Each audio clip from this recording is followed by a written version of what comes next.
Bonsoir à tous, bienvenue sur la chaîne Écran Noir, je m'appelle Lucas pour ceux qui ne le savent pas. Et ce soir, comme chaque année, ça va être la petite tradition, je vais vous présenter mon top film de cette année. Donc les meilleurs films que j'ai vus en 2017 du coup. Alors cette année a vraiment été hyper décevante pour moi, je vous le cache pas. Franchement au cinéma, déjà je suis allé voir que 50-60 films au cinéma, en comptant les films dématérialisés que j'ai pu aller voir sur Netflix. Et là déjà il y en avait très peu qui m'inspiraient. Et en plus dans tous ceux qui m'inspiraient, il y en a vraiment pas beaucoup qui m'ont plu.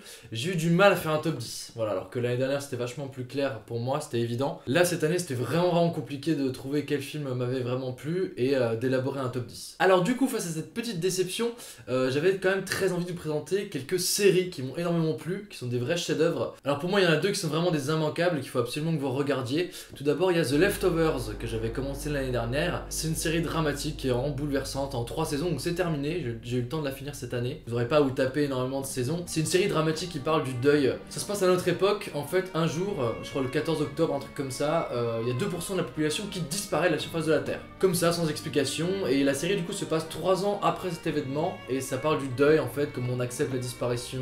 Moi c'est une des séries qui m'a le plus remué toute ma vie, donc je vous invite vraiment à aller voir The Leftovers, c'est absolument génial. Ça a été écrit par la même personne qui a écrit la série Lost, et on ressent vraiment le même univers, c'est vraiment magnifique et c'est bouleversant. Et la deuxième série que je vous invite vraiment à voir, c'est The Handmaid's Tale. Handmaid's Tale? C'est The Handmaid's... C'est The Handmaid's Tale. C'est adapté du bouquin en français, c'est La Servante écarlate. Voilà, The Handmaid's Tale.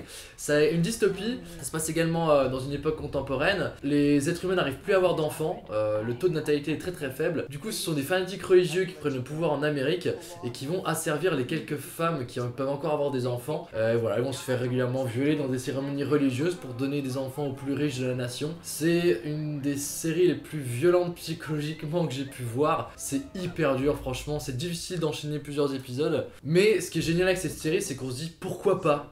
Vraiment, si c'était le cas, ça m'étonnerait pas du tout que l'Amérique puritaine vire dans ces extrêmes-là. Et c'est même pas vraiment de la science-fiction, parce que ce que subissent les femmes dans cette série, c'est ce qu'elles subissent aujourd'hui, mais de manière légèrement amplifiée. Donc vraiment, ça va avoir des échos terribles avec nos sociétés, avec ce qu'on peut faire subir aux femmes. Donc voilà, c'est une bonne claque dans la gueule. C'est une seule saison, la série est bouclée, donc ça peut se regarder très vite. The Handmaid's Tale, je vais pas y arriver putain. The Handmaid's Tale, voilà, c'est la claque de cette année, je vous invite vraiment à la regarder. Et bah du coup, on va pouvoir se lancer dans mon top 10 des incroyables films que j'ai pu voir cette année. Alors ouais, vous voyez, j'ai toujours mon petit classeur dans lequel je mets toutes mes places de cinéma. Alors ceux qui auraient pu être dans mon top 10 mais qui n'y sont pas parce que ça n'a pas passionné plus que ça, il y a Le Sens de la Fête. C'est les mêmes réalisateurs que ceux qui avaient fait j'allais dire Incassable. Incassable, non, putain, Inséparable, je sais plus, Intouchable. Bref, ils avaient fait ce film là que j'avais pas aimé du tout, bon, un carton plein, hein, mais celui-là j'ai vachement mieux aimé. L'histoire est pas très intéressante, mais c'est drôle, franchement, je me suis vraiment bien poilé, je me suis bien marré, c'est un film choral et tous les personnages sont hyper attachant, vraiment rigolo, l'humour dessus mais vraiment pas mal. Logan n'est pas dans mon top mais il aurait pu y être. Le duo entre lui et la gamine marche vachement bien, marche vraiment bien. J'aime bien cette image très noire des mutants et des X-Men, mais après ça m'a pas passionné plus que ça. Et le dernier film qui aurait pu être dans mon top 10 mais qui n'y est pas, c'est Baby Driver. Alors c'est un bon film mais c'est un peu un film très conceptuel. C'est pas le meilleur de Edgar Wright, mais j'ai quand même passé un bon moment et je trouve qu'il y avait une très bonne bande son. C'est un film playlist iPod, mais il est cool. Moi j'ai passé un bon moment, après ça m'a pas transcendé. Le top 10 des films qui m'ont le plus marqué cette année. Alors en numéro 10, c'est Kong Skull Island. Je vous jure que c'est vrai. J'ai vachement bien aimé ce film. Il y en a certains d'entre vous qui l'ont peut-être vu, qui sont en train de faire des saltos en disant mais ce film est une énorme merde. Oui, mais j'ai pas l'impression moi d'avoir jugé le film en disant c'est une énorme merde. J'ai l'impression que les réalisateurs eux-mêmes m'ont dit regarde, on a fait un film complètement con, mais vous allez vous marrer. Et franchement, je me suis vraiment bien poilé. C'est tellement absurde, ça part tellement dans tous les sens. Il y a une scène avec une bataille où il se passe un katana en se lançant dans les airs et il tranche des chauves-souris géantes. Mais moi, je hurlais de rire pendant la séance. C'était tellement loufoque et complètement aberrant voilà, que moi ça a vachement bien marché sur moi. Je trouve qu'en plus il y a une très belle imagerie, il y a une très belle photographie, avec des très belles couleurs. Des fois il y a des bonnes idées de mise en scène qui sont vraiment drôles. Les monstres sont assez impressionnants et variés, même si j'aurais bien aimé qu'il y en ait encore un petit peu plus. Sauf le monstre de la fin là, qui est un espèce de Godzilla bis. Voilà, ce film est juste là pour vous montrer en fait qu'ils vont faire un film Godzilla King Kong et que ça va se taper sur la gueule assez violemment quoi. Mais moi ça marche, parce que j'ai pas l'impression que c'est un film qui m'a pris pour un con, j'ai l'impression que c'est des gens qui m'ont pris par la main et qui m'ont dit viens avec nous, on va rire ensemble de notre film. Il y a des personnages des fois hyper importants dans l'intrigue qui vont dégager comme ça, d'un coup, voilà, genre bam, il est plus là, il est mort. Et les gens dans la salle étaient vraiment morts de rire. Limite, quand quelqu'un mourait, on était là tous olé. Alors c'est une petite hola. Voilà, ça a marché sur moi et j'étais content de voir ce film. C'est le premier film qui m'a plu cette année. Et voilà, j'assume qu'est-ce qu'il y a, j'ai bien aimé. Voilà. Numéro 9 dans mon top, c'est Monster Call. En français, c'est quelques minutes après minuit. C'est pas un excellent film, c'est un petit peu trop tire-larme. Le film pense que les émotions qu'il dégage suffisent à la qualité du film. Au départ, c'est un petit peu long, voilà. Je pense que si vous forcez pas à rentrer un petit peu dedans, vous n'allez pas aimer ce film, voilà. Moi, j'ai fait un peu ce travail-là. Je me suis dit, bon, allez, essaye vraiment de rentrer à fond dans l'histoire. C'est l'histoire d'un gamin dont la maman est malade et mystérieusement, il y a un arbre qui se transforme en monstre en face de chez lui et qui va lui raconter 3 histoires. Vous voyez, déjà, c'est un petit peu un petit peu chelou. Mais c'est Liam Neeson qui fait la voix du monstre. Il y a Sigourney Weaver qui joue dedans. Le gamin, je trouve, il marche vachement bien. Et surtout, la fin est magnifique. La fin est magnifique. Moi, je suis très rarement ému au cinéma et là, ça m'a vraiment touché. La fin est très belle. Si vous êtes un peu client de ces films avec beaucoup de sentiments, vous allez adorer. Voilà, ça, je vous le cache pas. En plus, il y a plein de passages animés dans le film qui sont vraiment magnifiques, quoi. J'étais là, waouh, j'étais pas prêt. Ça t'arrive dans la gueule et t'es là, ah ouais, génial, quoi. Et vraiment, ce qui est bien aussi avec le film, c'est qu'on voit pas vraiment où il veut en venir. L'histoire est très mystérieuse, ce qui rend la fin encore plus belle et surprenante. Numéro 8. Ah, c'est mon petit péché mignon de ce top. Je suis un gros fan d'Agatha Christie et je partais pas du tout objectif quand je suis allé voir ce film. Le crime de l'Orient Express, pardon. Le crime de l'Orient Express. Alors c'est un film qui a été fait par Kenneth Branagh, avec Kenneth Branagh dans le rôle d'Hercule Poirot, et il le fait vachement bien. Il imite l'accent belge, mais il le fait super bien, quoi. Il le fait super bien. Ce que j'avais très peur en allant voir ce film, même si j'adore l'histoire de base, le côté un petit peu léché de la réalisation, j'avais l'impression que ça allait être très kitsch. En fait non, c'est très joli. Il y a plein d'effets visuels qui sont très beaux, plein d'effets de mise en scène qui sont vraiment bien foutus et agréables à regarder. Donc moi je suis complètement laissé porter. Je connaissais déjà l'histoire, je connaissais déjà la fin. Moi j'étais gamin quand je l'avais lu, Le crime de l'Orient Express. Honnêtement, c'est un des plus gros chocs que vous allez pouvoir avoir en termes de thriller. Il y avait une petite nana avec moi dans la salle qui à la fin elle était pas prête, genre sa mâchoire s'est décrochée.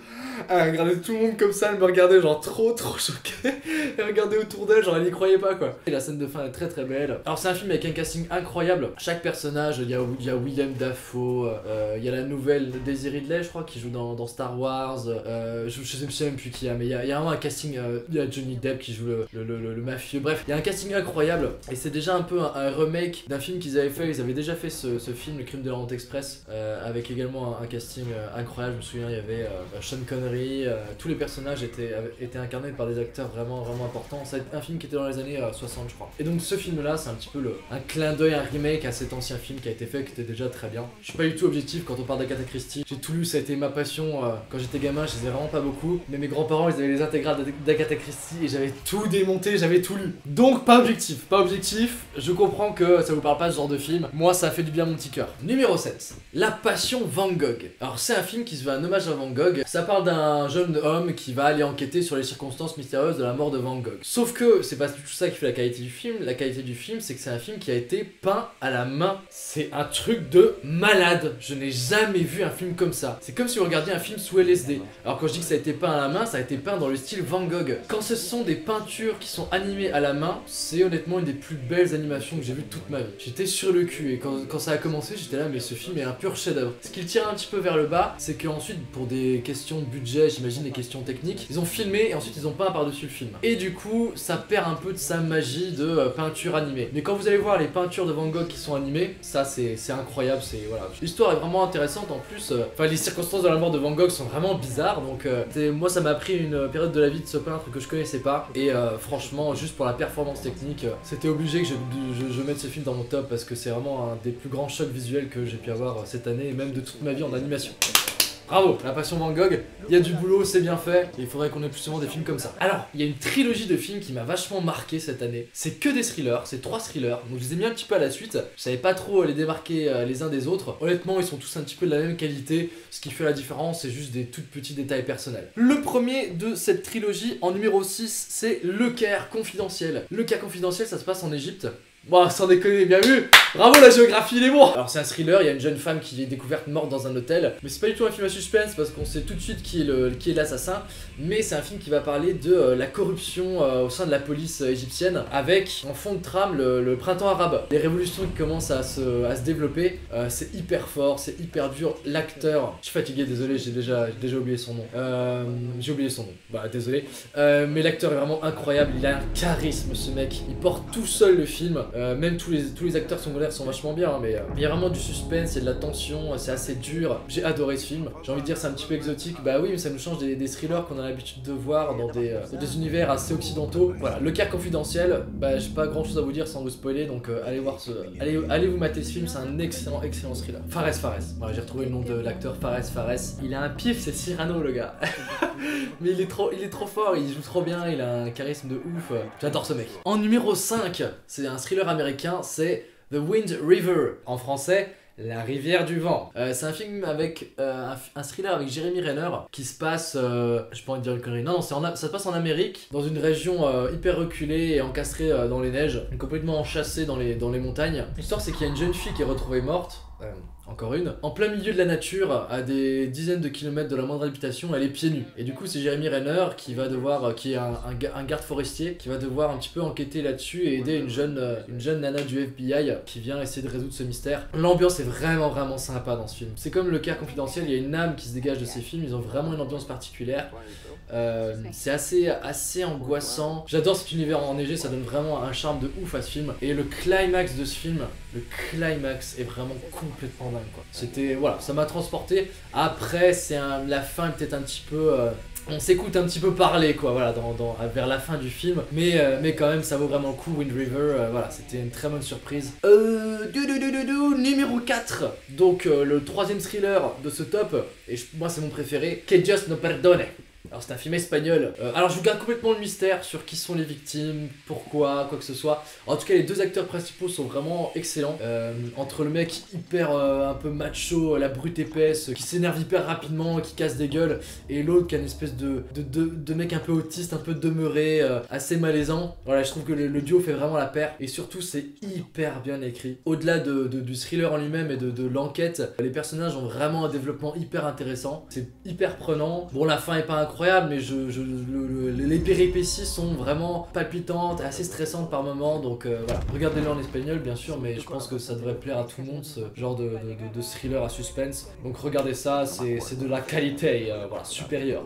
C'est pas mal, c'est vraiment pas mal. Nous attaquons désormais mon top 3, les 3 films qui m'ont le plus marqué cette année. Alors, troisième de ce podium, j'ai vu en 2018, parce que j'ai pas eu le temps d'aller voir, il était à la fin de l'année, j'ai vu hier. Et c'est un film, je dirais pas que c'est un chef-d'œuvre ou que ça m'a passionné, mais c'est un film qui va vous marquer. C'est A Ghost Story. C'est l'histoire d'un fantôme. Alors, c'est pas pour tout le monde, c'est pas pour tout le monde. Vous allez voir, vous allez regarder les 10 premières minutes du film, il y a des plans qui durent bien 3 minutes. Ensuite, dans le film, le montage évolue vachement, ça s'accélère, c'est ça que j'aime beaucoup aussi. Il y a plein de rythmes différents dans le film, il y a plein de séquences très différentes. En tout cas, le rythme s'accélère, mais c'est vrai que ces premières minutes vous posent la question à vous en tant que spectateur, est-ce que vous êtes prêt à regarder un film comme ça? Parce que si vous sortez d'un film de Michael Bay où chaque plan dure moins d'une seconde et que vous enchaînez avec A Ghost Story, ça va pas forcément vous plaire. Il y a des mecs... Il y a des mecs qui se sont barrés de la salle en hurlant « Putain, c'est de la merde ce film !» Voilà, donc c'est pour vous montrer que voilà, je pense que ça va pas plaire à tout le monde. Alors c'est pas un film d'horreur, hein, n'y allez pas du tout en vous disant ça. Il y a très peu de dialogue. Ce qui est rigolo, c'est que Casey Affleck qui joue le fantôme, et ben il passe son film sous un drap déguisé en fantôme. Est-ce que c'est du jeu d'acteur ça? Voilà, mais juste ça c'est intéressant. Et alors la réalisation est hyper surprenante, hyper étonnante, complètement déboussolante. Il y a un plan de 10 minutes sur quelqu'un qui mange une tarte. Voilà. Alors, ce plan raconte autre chose, mais si vous n'êtes pas prêt à voir un plan de 10 minutes, c'est quelqu'un qui mange une tarte, ne regardez pas ce film. Voilà, c'est pas pour vous. Ça parle de faire son deuil, mais quand on est un fantôme. Ça va être l'histoire d'une vie, mais vue du point de vue d'un fantôme. Ce qui est génial, c'est que la mise en scène, au niveau du montage, au niveau des dialogues, au niveau de l'évolution de la bande son, elle va vous montrer de manière très particulière ce que ressent un fantôme, complètement déconnecté de la temporalité que nous on peut avoir. C'est très bizarre ce que je dis, mais quand vous allez voir le film, ça va vous paraître évident. En tout cas, c'est un très beau film qui dégage beaucoup d'émotions alors que le personnage est un fantôme qui n'a aucune expression. Il y a beaucoup d'effets Kuleshov dans ce film. Vous savez, c'est quand on vous montre un visage complètement neutre, donc pour le coup celui du fantôme, et qu'ensuite on va vous montrer une situation un peu triste ou joyeuse. Et ben sur ce visage complètement neutre, nous spectateurs, on va imaginer la joie qui se dégage dans l'esprit du fantôme, on va s'imaginer la tristesse. C'est un ovni ce film, clairement, c'est un ovni, mais moi ça m'a marqué. J'ai envie de voir ça, j'ai envie de voir des gens qui prennent des risques, j'ai envie de voir des gens qui tentent des trucs. Quand le film a commencé, j'étais hyper frileux, je me dis où est-ce que ça va? Je sais pas si ça va être mon délire, ça a l'air bien perché. Et petit à petit, ça m'a pris. Ça a marché, ça est fait avec beaucoup d'intelligence et la mise en scène est top. Et les musiques dans le film, toute la bande son, les musiques dans le film sont vraiment excellentes. Donc voilà, Ghost Story, je vous invite vraiment à voir ça si vous n'avez pas peur de prendre des risques et de vous jeter dans le vide. L'atterrissage peut être très agréable comme il peut être un petit peu compliqué. Voilà, je prends des pincettes avec celui-là, mais moi j'ai adoré, donc il est en 3ème position. Numéro 2, il y a très peu de films, je vous l'ai dit, qui m'ont plu cette année, donc j'arrivais un petit peu à la fin de l'année en me disant je vais jamais réussir à faire un top 10, et là... J'y suis allé, mais vraiment en me disant ouais, ça m'intéresse pas trop. J'ai crié, j'ai pleuré toutes les larmes de mon corps. Non, quand même pas. Mais j'ai été complètement emporté par cette histoire, c'est Coco. Coco, le dernier Disney Pixar, qui est une pure merveille. Les mecs savent vraiment raconter des histoires. Grosso modo, ça parle de la fête des morts et comment c'est encore une histoire sur le deuil, sur l'acceptation, comment on se souvient de nos anciens, comment on leur rend honneur, comment on les oublie aussi. C'est hyper bien écrit, c'est une très très belle histoire. Tout le monde chialait autour de moi dans la salle à la fin. Vraiment, j'entendais les gens qui se mouchaient. Ouais, donc c'est vraiment que ça a fait son effet, et même moi ça m'a vachement touché. Bon, j'avais un petit peu deviné la fin, mais parce qu'il y a des astuces scénaristiques, au bout d'un moment on a des réflexes, on les connaît, mais quand même l'univers est vraiment magnifique aussi. Tout l'univers des morts, toutes les couleurs sont belles, c'est ouf, visuellement ça a tombé par terre. Au niveau de l'histoire, c'est une petite pépite. Le seul petit hic de ce film, je trouve, c'est que pour un film qui parle en grande partie de la passion de la musique, les musiques sont pas incroyables, elles sont pas vraiment mémorables. Mais c'est le seul petit détail. Courez voir Coco, quoi, c'est pour tous les âges. C'est ça s'adresse en même temps à des enfants, en même temps à des adultes. C'est hyper mature dans sa manière de parler de sujets compliqués comme la mort. C'est très beau, c'est parfait. Voilà, Coco a complètement mérité la 2ème place de ce podium. C'était top, moi j'étais complètement possédé devant ce film. Voilà, je fais partie de ceux qui ont applaudi à la fin, et ça m'arrive pas souvent d'applaudir pendant un film. J'attends de voir si les gens applaudissent à la fin d'un film, mais si les gens commencent à applaudir, je dis ok, c'est cool, le film a été apprécié, et là je commence à applaudir. Donc là la salle a applaudi, ouais, ce qui est assez rare quand même au cinéma pour le signaler. Et puis tous les personnages sont trop mignons. Maman Coco. Et du coup, mon numéro 1, ça a été mon salut dans cette année. Cette année qui était horrible. J'ai trouvé très très sombre pour le cinéma. Albert Dupontel, elle nous a été envoyée pour réaliser Au revoir là-haut. Ah, merci Albert. Cet homme est le salut du cinéma français. Son film est une pure merveille. Alors c'est très marrant, c'est comme Coco, j'y suis allé sans être totalement enthousiasmé. Et j'ai été complètement emporté. Ce film a une âme, il a une ambiance qui se dégage. Les décors sont magnifiques. Les costumes sont magnifiques, il y a des idées, des images, il y a une mélancolie qui se dégage de ce film, il y a une tristesse. Alors c'est drôle, mais c'est drôle parce que c'est bien mis en scène. La mise en scène est drôle, il y a des effets avec des jeux de lumière, des hors-champs, la mise en scène est incroyable, les acteurs sont incroyables, notamment, excusez-moi je vais devoir lire pour prononcer son nom, Nahuel Pérez Biscayart. Voilà, c'est un acteur qui est honnêtement un des plus grands espoirs du cinéma français. Alors moi je l'avais vu dans 120 battements par minute, il a un des rôles principaux, et moi j'avais l'impression à ce moment-là, que cet acteur il jouait un petit peu son rôle, ça m'avait pas trop plu, il m'avait pas trop passionné dans 120 battements par minute, et en fait de le voir jouer un tout autre rôle dans Au revoir là-haut, je me suis rendu compte en fait qu'il avait une palette de jeux mais incroyable et qui pouvait s'adapter. Voilà, c'est un acteur né, ce mec là. Ce mec là, c'est un acteur né. C'est sûr qu'il va continuer à être présent dans le cinéma français. Excellente découverte, je suis ravi d'avoir découvert, de m'être trompé, d'avoir découvert qu'il était excellent avec Au revoir là-haut. Alors je juge pas le film du tout en tant qu'adaptation parce que j'ai pas lu le bouquin, je n'ai aucune idée si c'est une bonne adaptation ou pas. Un film est une bonne adaptation si c'est un bon film. Un point c'est tout, qui respecte l'œuvre originale ou pas, c'est une bonne adaptation si c'est un bon film. Alors peut-être que les deux n'ont rien à voir, en tout cas ce film m'a transporté au niveau des émotions, du drame, de la comédie. Je ris rarement au cinéma, mais je ris très rarement. Et là je me suis vraiment marré quoi. C'est juste un beau film, voilà, putain on n'en demande pas grand chose non plus quoi. Mais Albert Dupontel c'est une des seules personnes dans le cinéma français qui prend des risques comme ça, qui s'attaque à des histoires complexes, avec des personnages compliqués. Voilà, ça parle de la guerre, ça parle de sujets assez durs quand même. Ça parle des gueules cassées. Voilà, c'est difficile de se parler de film, c'est une vraie expérience, c'est très particulier. Je vous l'ai dit, ce film a une âme, ce film est complètement unique. C'est le chef-d'œuvre de cette année, c'est le film que je mets tout en haut. Et j'espère vraiment que Albert Dupontel va continuer à faire des films aussi incroyables que ça, quoi. Voilà, bah écoutez, j'espère que ce top vous a plu, j'espère que ça va vous faire découvrir des films intéressants, puis même des séries dont je vous ai parlé au début. Je vais poster dans très peu de temps mon flop des pires films que j'ai vus cette année. Et croyez-moi, là il y a du lourd. Là, c'est pas mal non plus, il y a même de quoi faire un top 20, tellement j'ai été déçu, donc on va se marrer, allez voir mon flop si vous voulez un petit peu rigoler. Et puis on se revoit très bientôt, ciao, bye bye.